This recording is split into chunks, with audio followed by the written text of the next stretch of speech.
नमस्ते दोस्तों, आज इस वीडियो में हम बात करने वाले हैं हुंडई मोटर्स के बारे में। आईपीओ तक तो हमने बहुत इसका मजा लिया कि भाई ऐसा है वैसा है, 26-27 हज़ार करोड़ साउथ अफ्रीका लेके जा रहे हैं, साउथ कोरिया लेके जा रहे, इधर लेके जा रहे, उधर लेके जा रहे, ठीक है। इंडिया का पैसा बाहर लेके जा रहे, बहुत हमने बातें कर ली, जो भी मजाक था हुंडई मोटर्स का तो हमने उड़ा लिया। पर अब रियल बिजनेस की बात करते हैं, अब समझने की कोशिश करते हैं हम कि जो स्टॉक है आने वाले टाइम में बूम हो सकता है कि नहीं, आने वाले टाइम में स्टॉक का प्राइस कहाँ पे जा सकता है, इसके ऊपर डिस्कस करेंगे। और वाकई में इसमें दम है कि नहीं दम है, इसके ऊपर हम डिस्कस करेंगे। यानी कि अब सीरियस हम बिजनेस की बात करेंगे। जो कार लवर्स है, जो कार के स्टॉक के लवर्स है, उनको ये वीडियो जरूर देखना चाहिए, ठीक है। और जो थोड़ा बिजनेस समझना चाहते, तो जो थोड़ा मतलब बिजनेस को समझना चाहते, कार के बिजनेस को, या किस तरह से एक बिजनेस को देखा जाता है, उनके लिए भी ये वीडियो हो सकता है, या वो भी देख सकते हैं, ठीक है। मतलब अगर आप नए हो स्टॉक मार्केट में तो आपको ये वीडियो पूरा ही देखना चाहिए। यहाँ पे देख सकते हो अभी इसका प्राइस चल रहा है 1803 रुपये के आसपास। इसके प्राइस के ऊपर हम बात करेंगे, पर पहले हम बात कर लेते कि जो इंडिया का कार इंडस्ट्री है वो कितना बड़ा है। मैं आपको बता देता हूँ एक मोटा माटी। एक्चुअली देखो, मैंने एक यूट्यूब पे वीडियो अपलोड किया था, यहाँ पे देखोगे ना, कौन बनेगा कार इंडस्ट्री का लीडर, इसमें आपको पूरी कहानी समझ में आ जाएगी, ठीक है। इंडिया के जो टॉप 4 हमारी कार कंपनी है, Maruti, Hyundai, Tata Motors, Mahindra and Mahindra, मैंने इसके ऊपर डिस्कस किया। तो इसमें आपका पूरे जितने सवाल जवाब रहेंगे ना, सब क्लियर हो जाएंगे। तो अगर आपको ये वीडियो देखना है तो देखो, बहुत अच्छा है, मतलब बहुत ही अच्छा है। आप देखो, आपको समझ में आएगा। अगर आप कार लवर हो, कार के स्टॉक में बहुत इंटरेस्टेड हो, तो ये वीडियो जरूर देखो, ठीक है। कुछ आई ओपनिंग आपको देखने के लिए मिलेगा, यानी कि आपका दिमाग का ढक्कन थोड़ा खुल जाएगा, ठीक है। तो भी मैं एक मोटा माटी आपको इस वीडियो में बता देता हूँ। देखो, जो चाइना में है ना, हर 1000 में से 200 लोगों के पास कार है। अमेरिका में से हर 1000 में से 900 लोगों के पास कार है, ठीक है। और इंडिया में हर 1000 में से केवल 20, 25, 30 लोगों के पास कार है। तो इंडिया जब ग्रो करेगा, इंडिया जब चाइना और अमेरिका के राह पे चलेगा, तो जो इंडिया का ये जो कार की क्वांटिटी बहुत कम है, मतलब हर 1000 में से 35 लोगों के पास है, तो इंडिया का भी एक गैप फील होगा। फिर इंडिया में भी क्या आएगा, हर 1000 में से 100 लोगों के पास कार होगी। जैसे जैसे इंडिया ग्रो करेगा, फिर इंडिया में क्या होगा, हर 1000 में से 200 लोगों के पास कार होगी। तो इससे एक तो कार की डिमांड बढ़ेगी, प्लस जो कार का मार्केट है वो एक्चुअली देखा जाए इंडिया में अभी बहुत बड़ा है, बहुत ग्रो होना बाकी है। क्यों, रीज़न क्या है, अमेरिका का पॉपुलेशन इतना कम है, तो भी अमेरिका में हर 1000 में से 900 लोगों के पास है। और इंडिया का इतना बड़ा पॉपुलेशन है, तो भी हर 1000 में से केवल 3500 लोगों के पास कार है।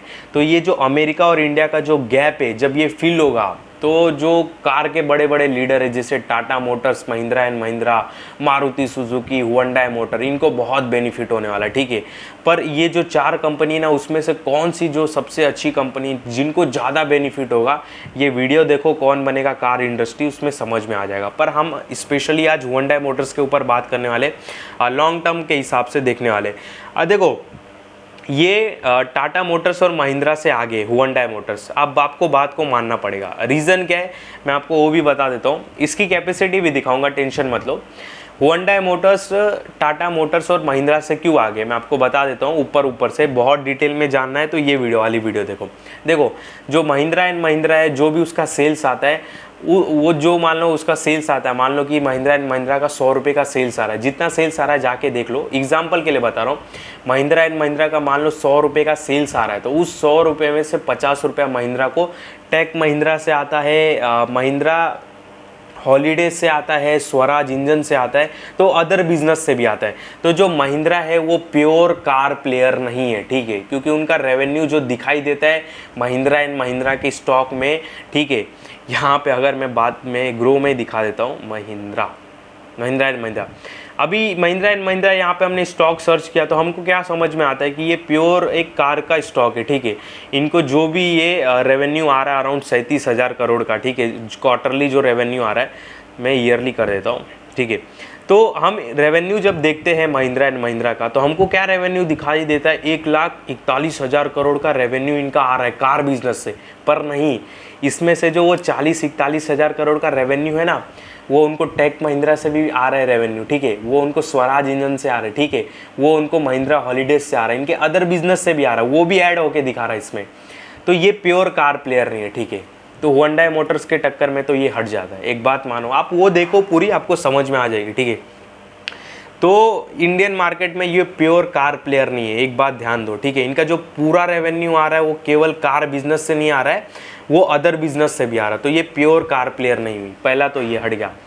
अब देखो हम दूसरा दिखाते हैं अभी टाटा मोटर्स।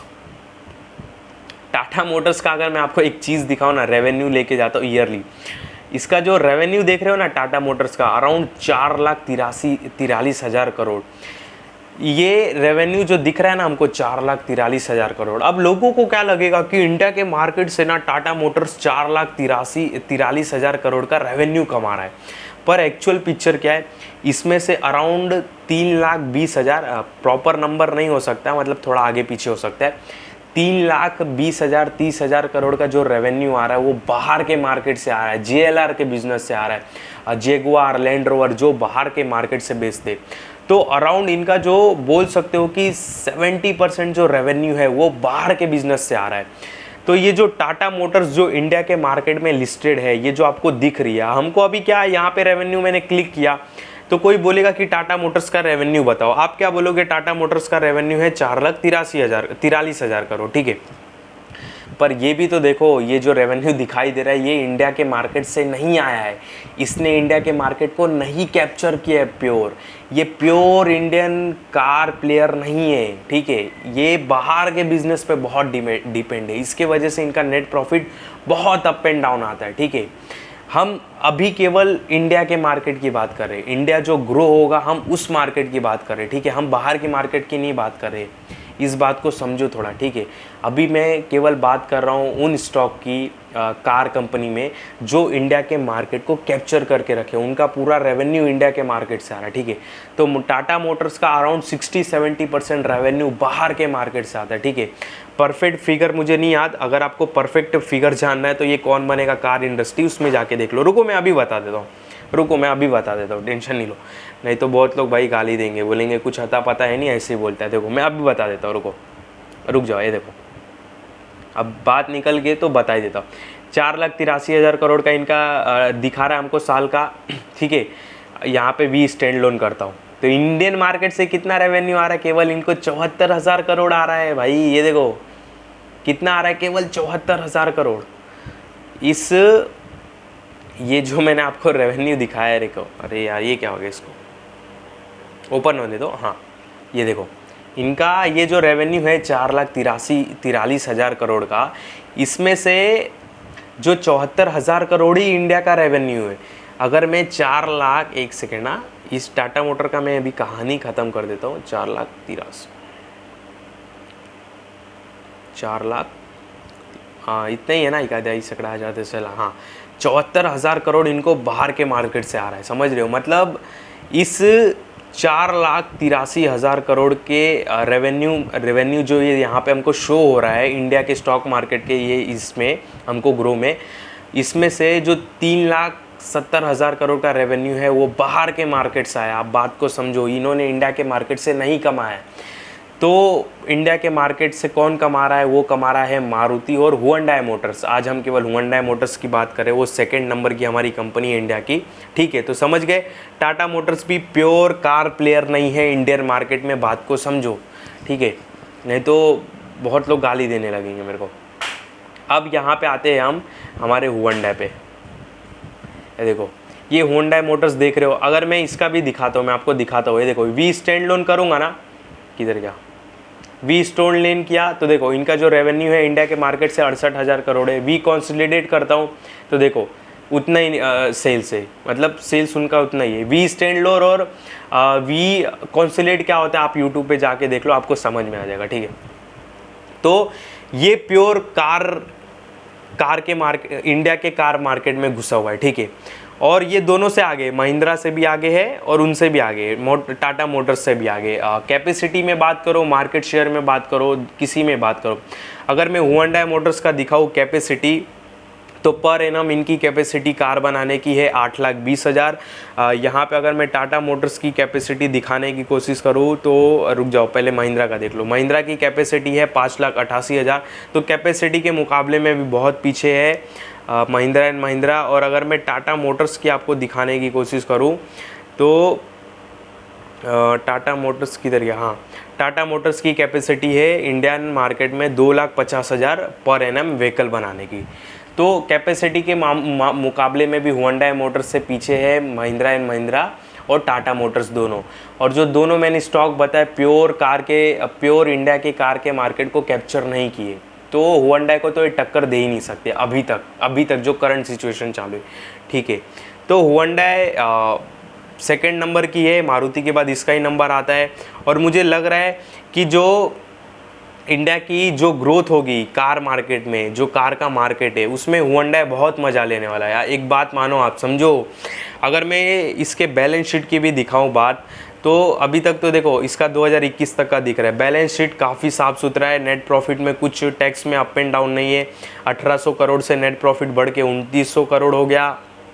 2900 करोड़ से नेट प्रॉफिट बढ़ के इनका 4700 करोड़ हो गया। नेट प्रॉफिट 6000 करोड़ हो गया। आरओसी की बात करूँ तो हुंडई मोटर का आरओसी 51 का है भाई, बहुत तगड़ा है। अभी तो ले रहे हल्के में, अभी मैं बताता हूँ ना कहाँ पे भागेगा इसका स्टॉक का प्राइस, टेंशन मत लो।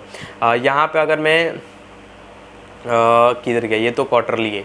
यहाँ पे अगर मैं प्रॉफिट ग्रोथ दिखाऊँ लास्ट 3 ईयर का हुंडई मोटर्स का, वो 48% का है। सेल्स ग्रोथ दिखाऊँ 19% का है। रिजर्व की बात करूँ तो अराउंड 9,853 करोड़ का रिजर्व है। कर्जा केवल 833 करोड़ का है। अदर असिस्ट की बात करूँ तो एक्स्ट्रा 9,000 करोड़ का कैश पड़ा है। 18,000 20,000 करोड़ का कैश पड़ा है इनके पास। बैलेंस शीट में कुछ गड़बड़ी नहीं है, टैक्स में कुछ गड़बड़ी नहीं है, ठीक है। प्रमोटर्स एफआईज डीआईज की देखो, डीआईज की होल्डिंग 5.77 है। प्रमोटर्स की होल्डिंग 82.50 है, जो कि काफ़ी अट्रैक्टिव है। और आपको मैं एक और चीज़ बताऊंगा, रुक जाओ अभी बचा है। तो फंडामेंटली महिंद्रा एंड महिंद्रा से तो नहीं बोलूँगा, मतलब उसके लेवल की है, मतलब टाटा मोटर्स से बेस्ट है हुंडई मोटर्स। अब बात को समझो, ठीक है। ये हो गया, बहुत रिस्पेक्ट है भाई टाटा मोटर्स की, बहुत रिस्पेक्ट है। आप ऐसा नहीं है, पर अभी हम बिज़नेस के हिसाब से समझ लें। यहाँ पे अगर मैं आपको दिखाऊं, अब आप हमने क्या देखा ओवरऑल, अब हमने क्या क्या देखा कि इंडिया के में जो सबसे ज़्यादा मार्केट शेयर पहला मारुति सुजुकी का है, उसका तो हमने बात इस वीडियो में कर लिया है। ये वीडियो देखो कौन बनेगा कार इंडस्ट्री का, आपको समझ में आएगा, ठीक है। तो पहला देखा हमने मार्केट शेयर, सबसे ज़्यादा इसका है मारुति सुजुकी का, उसकी हटा तो बात नहीं कर रहे, अभी कर रहे हुंडई की। तो हुंडई दूसरे नंबर पे आता है 15-14% का मार्केट शेयर लेके। फिर बाद में आता है टाटा मोटर्स अराउंड 11-12% का। फिर आता है महिंद्रा एंड महिंद्रा, वो भी 10-11% का मार्केट शेयर लिया। और हाँ, मार्केट शेयर से भी अगर मैं कंपेयर ना करूँ हुंडई मोटर को, रेवेन्यू से तो करने दो, ठीक है। तो टाटा मोटर्स का फोकस बाहर फॉरेन में के बिजनेस में ज़्यादा है, तो वो फॉरेन के मार्केट को कैप्चर कर रहे, ठीक है। हम केवल अभी इंडिया के मार्केट को पकड़ रहे, समझ रहे हो ना आप बात को। तो उस नज़रिए में हुंडई आगे है टाटा मोटर्स से। बाकी रेवेन्यू सेल्स में टाटा मोटर्स बहुत आगे हुंडई से, मैं बात मानता हूँ। पर टाटा मोटर्स बाहर के मार्केट पे ज़्यादा डिपेंड है, हम केवल अभी इंडिया की ग्रोइंग वाले मार्केट की बात कर रहे हैं, समझो बात को, नहीं तो गाली देंगे, इसके लिए मैं बार बार बोल रहा हूँ।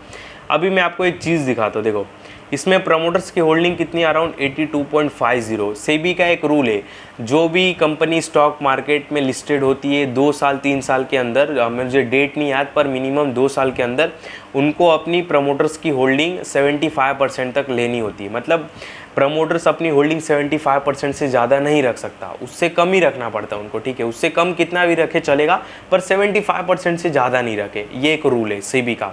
2-3 साल के अंदर उनको अपनी जो होल्डिंग रहती है 75% के ऊपर है तो बेचनी पड़ेगी। तो अभी इसमें प्रमोटर की होल्डिंग कितनी है, 82.50%। यानी कि आने वाले 2 सालों में, एक सेकेंड ना, ये किधर गया, 82.50, यानी कि आने वाले 2 सालों में 7.5% की जो होल्डिंग है वो हुंडई अपनी बेच सकता है, और बेचना ही पड़ेगा, ऑफकोर्स उसको बेचना ही पड़ेगा, ठीक है। कितना था, 82.50, ठीक है, इतना है ना होल्डिंग, हाँ, अराउंड 75 से माइनस, हाँ 7.5% की होल्डिंग। तो आने वाले समय में इनको बेचना ही पड़ेगा अपनी 7.5% की होल्डिंग। और आपको क्या लगता है ये इस रेट पे बेचेंगे? कभी नहीं बेचेंगे, आप समझो बात को। मैं अगर आपको एक बात बताऊं, यहाँ पे आईपीओ में जाता हूँ और हुंडई मोटर्स का, तो इनका इशू प्राइस क्या था 1960 का, सॉरी 1960 का इनका इशू प्राइस था, मतलब ये नहीं, हाँ 1960 के प्राइस पे आए थे। तो ये इसके ऊपर ही बेचने की कोशिश करेंगे। जो 7.5% की होल्डिंग इनको बेचनी पड़ेगी ना, मजबूरी में बोलो या रूल के हिसाब से बोलो, ये जो 7.5% की होल्डिंग बेचेंगे तो आपको क्या लगता है 1800 और 1900 के लेवल पे बेचेंगे? कभी नहीं भाई, कम से कम 2100 के ऊपर के लेवल्स पे बेचेंगे, ठीक है। ये वेट करेंगे स्टॉक के प्राइस का ऊपर जाने के। प्रमोटर्स भी तो शाणे हैं ना भाई, वो भी ऊपर के लेवल पे माल खाली करेंगे। तो समझो इस बात को, ठीक है। कभी मत सोचना कि ये जो इनको मजबूरी में या रूल के हिसाब से जो 7.5% की होल्डिंग अपनी खाली करनी पड़ेगी 2 साल के अंदर, तो इस लेवल पे तो बिल्कुल नहीं करेंगे। क्योंकि जो कंपनी रहता है सोचता है जो भी हमारा आईपीओ प्राइस आया था हम उससे ऊपर ही करें, तो वो ऊपर ही बेचेंगे। 2100 2200 जो भी प्राइस हो, जो जिस पे फिक्स हो, तो फ्यूचर की बात है। पर एक मैं बता दिया कि फ्यूचर में ये सारी बातें हो सकती है और होगी, ठीक है। तो देखो हुंडई मोटर्स ओवरऑल में एक मारुति को हटा दूँ, केवल टाटा और महिंद्रा से कंपेयर करूँ तो हुंडई मोटर्स काफ़ी आगे है कैपेसिटी में बोलो। प्योर इंडियन कार मार्केट को पकड़ के रखा इसने, उनका फोकस इस पे ही है। बाकी जो हमारा Mahindra and Mahindra listed company है उनका रेवेन्यू अदर बिजनेस से भी आता है, तो वो रेवेन्यू पूरा इस धोखे में मत आ जाना कि जो महिंद्रा का जो रेवेन्यू आ रहा है 1,41,000 करोड़ का वो प्योर कार बिजनेस से आ रहा है, नहीं, वो अदर बिजनेस से भी आ रहा है। फर्स्ट ये हो गया महिंद्रा साइड हो गया। दूसरा टाटा मोटर्स का जो रेवेन्यू आ रहा है 4,41,000 करोड़ का, तो वो पूरा रेवेन्यू उनको इंडियन मार्केट से नहीं मिल रहा है। और हम केवल अभी इंडियन मार्केट की बात कर रहे हैं। उनको अराउंड बाहर इंडियन मार्केट से केवल 70-74 हज़ार करोड़ का मार्केट रेवेन्यू आ रहा है। बाकी जो 3,70,000 करोड़ का मैंने आपको कैलसी करके दिखाया वो बाहर के मार्केट से आ रहा है। तो इनका फोकस बाहर के मार्केट में है, महिंद्रा एंड महिंद्रा का फोकस अदर बिजनेस पे भी है। तो ये दोनों बात हो गई। बाकी हुंडई इस समय करंट सिचुएशन में तो आगे ही दिखाई दे रहा है टाटा और महिंद्रा से, ठीक है। तो ये था एक हुंडई मोटर्स को लेके। अगर मैं अभी स्टॉक का चार्ट की भी क्या ही बात करें, अभी तो जस्ट लिस्टेड हुआ है, ठीक है। तो बोल सकते हो जो करंट प्राइस चल रहा है ना हुंडई मोटर्स का वो भी काफ़ी अच्छा है, ठीक है। कुछ घबराने की ज़रूरत नहीं है, सस्ते पी पे चल रहा है। बाकी फंडामेंटली काफ़ी स्ट्रॉन्ग है ये कंपनी हुंडई मोटर। हल्के में मत लेना प्लीज़ इसको, जैसे हमने आईपीओ में इसको हल्के में लिया उस तरह प्लीज़ इसको हल्के में मत लेना, ठीक है। कभी कभी ना उल्टा भी हो जाता है, और ये जब उल्टा होगा ना लोगों के कान सीधे और लोगों के दिमाग सीधे हो जाएंगे, ठीक है। ये हमने जैसे उल्टा लिया ना आईपीओ को, ठीक है, आईपीओ तक तो हमने था जो मज़ा लेना था ले लिया, पर जिस दिन कंपनी सीधी हो गई तो लोग भी सीधे हो जाएंगे, ठीक है। जिस दिन एक्चुअल कंपनी को समझ लेंगे उस दिन लोगों के दिमाग भी सीधे हो जाएंगे, ठीक है। तो हल्के में प्लीज़ मत लेना, अपने वॉच लिस्ट में ज़रूर रखना। जो करंट प्राइस चल रहा है वो भी काफ़ी अच्छा है, ठीक है। और जो इसका लो बना रहेगा, ठीक है, मैं बता दे रहा हूँ ऐसे मुंह से, क्योंकि चार्ट है नहीं उतना तो क्या ही बताया, अभी तो लिस्ट हुआ है। तो जो करंट प्राइस चल रहा है वो भी अच्छा है, और जो इसका लो है जब मार्केट में जो लिस्ट हुआ था इसका जो ऑल टाइम लो बना है अभी जाके देखो वो लेवल्स भी अच्छे, ठीक है। तो इसका जो अभी लो है वो भी अच्छा है, जो करंट चल रहा है वो भी प्राइस अच्छा है, कोई दिक्कत नहीं, ठीक है। तो इस वीडियो में आपको कोई भी बाय सेल का कॉल नहीं है, ध्यान देना। और मेरे किसी भी वीडियो में बाय सेल का कॉल नहीं रहता, इस बात का बहुत बहुत ध्यान देना।